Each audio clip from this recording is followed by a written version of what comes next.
Se eu te perguntasse assim, você conseguiria explicar o Novo Testamento em 5 minutos?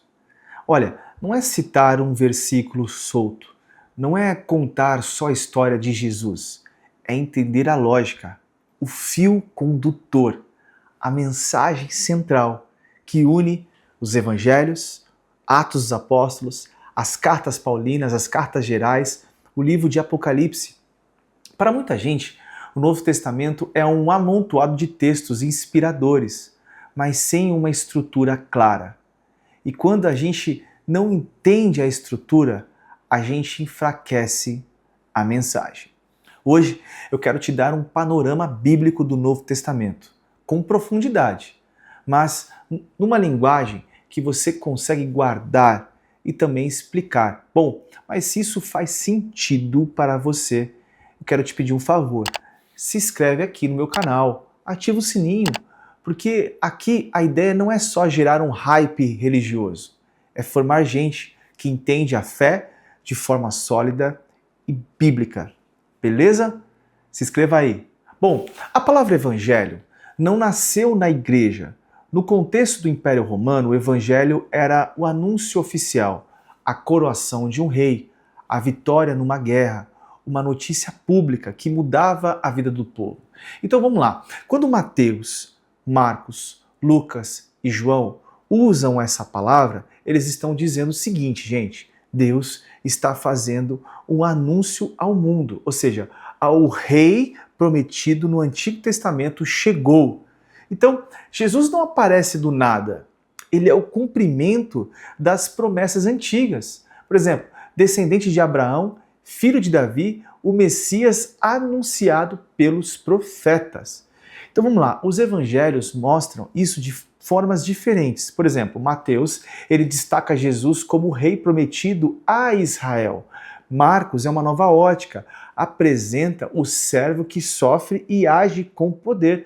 Lucas, ele vai enfatizar o Salvador para todas as nações. João revela o Filho eterno, Deus em carne, o verbo que se fez gente. O Novo Testamento começa dizendo, aquele Deus que fez aliança, que prometeu um Redentor.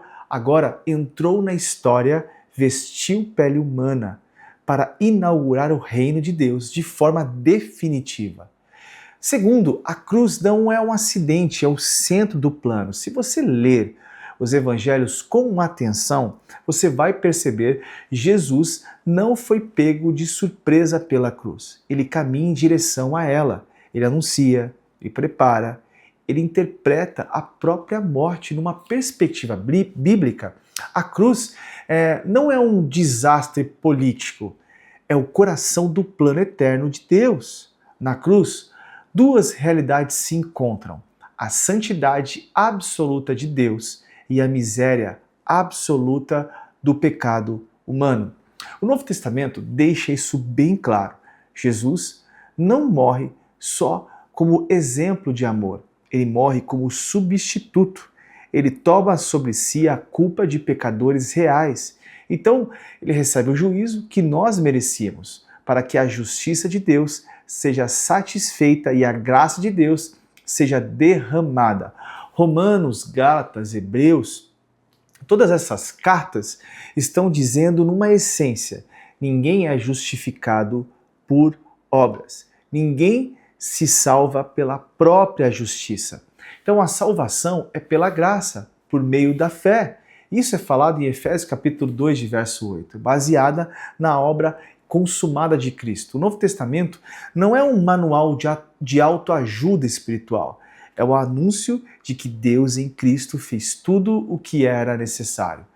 Para quê? Para reconciliar consigo o povo que não podia se salvar. Terceiro lugar, a ressurreição e a ascensão. Jesus, ele reina agora. Depois da cruz, vem a ressurreição. E aqui a Bíblia não fala apenas de uma ideia bonita, ideológica de Jesus. Está falando o seguinte: ele é vivo no coração dos discípulos. Ela fala de um evento real na história. O crucificado levantou do túmulo em corpo glorificado. A ressurreição é o carimbo de Deus dizendo: tudo o que ele afirmou é verdade. O sacrifício foi aceito, o pecado foi vencido, a morte não tem a última palavra. Em Atos capítulo 1, Jesus sobe aos céus, não para desaparecer, mas para assumir publicamente o trono à direita do Pai. Isso é fundamental numa visão reformada de mundo. Ou seja, Jesus não é só o salvador individual de almas, ele é Senhor da história, ele é Rei sobre todas as coisas, ele governa o tempo, os povos, a igreja e conduz tudo para o dia em que voltará visivelmente. Em quarto lugar, nós temos Atos e as cartas, ou seja, o rei forma um povo. O livro de Atos mostra o que acontece quando Cristo ressuscitado derrama o seu Espírito. A igreja, gente, não é uma ONG religiosa, é a comunidade daqueles que foram alcançados pela graça e foram regenerados pelo Espírito Santo e enviados como testemunhas deste reino. O Espírito não vem só para dar experiências intensas, ele vem para aplicar a obra de Cristo em pessoas reais, convencendo do pecado e abrindo o entendimento da palavra. Ele vai capacitar para a missão. Por exemplo, as cartas do Novo Testamento são, em grande parte, pastores e apóstolos ensinando essas igrejas a viverem na prática o que Cristo conquistou ali na cruz. Por exemplo, Romanos, o livro mais denso, ele aprofunda a doutrina do Evangelho. 1 Coríntios corrige a igreja confusa e dividida. Efésios mostra a grandeza do plano eterno de Deus na igreja. Colossenses, por exemplo, o livro, ele exalta a supremacia de Cristo. Hebreus mostra que ele é superior a tudo o que veio antes. Sempre com o mesmo eixo. Quem Deus é, o que ele fez em Cristo, quem nós somos agora e como devemos viver à luz de Cristo. Gente, não é moralismo, não é faça melhor, é porque Deus fez agora e vocês podem e devem viver de um outro jeito. Mas então, em quinto lugar, Apocalipse fala sobre o final da história que já estava decidido pela presciência de Deus. O Novo Testamento termina com um livro que muita gente teme, mas que na verdade foi escrito para consolar. Apocalipse não é um código secreto para curiosos, como o gnosticismo fala. É uma carta para uma igreja pressionada, perseguida, dizendo: olha, gente, por trás de toda a confusão da história, existe um trono ocupado. O cordeiro que foi morto está de pé. Ele abre os selos, ele divide o enredo, ele julga o mal, ele preserva o seu povo e ele fará novas todas as coisas. A mensagem é: a vitória não depende da força da igreja. A vitória já foi decretada na cruz e será consumada na volta de Cristo. Ou seja, no meio das crises, impérios, apostasias e dores, o Novo Testamento termina dizendo: ele vem. E a igreja responde: vem, Senhor Jesus. Bom, se esse panorama te ajudou a enxergar o Novo Testamento com uma história coerente, vou te pedir, deixa o like nesse vídeo e comenta aqui abaixo.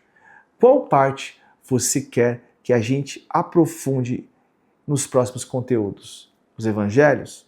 Romanos? Atos? Apocalipse? E se você ainda não fez isso, se inscreve no canal, ativa o sininho, porque aqui a gente quer formar uma geração que não vive de frase solta no Instagram, como tem muito hoje, mas entende o Deus que salva, o Cristo que reina, o Espírito que sustenta a igreja. Olha, de Mateus até Apocalipse, a gente se vê no próximo vídeo. Que Deus abençoe.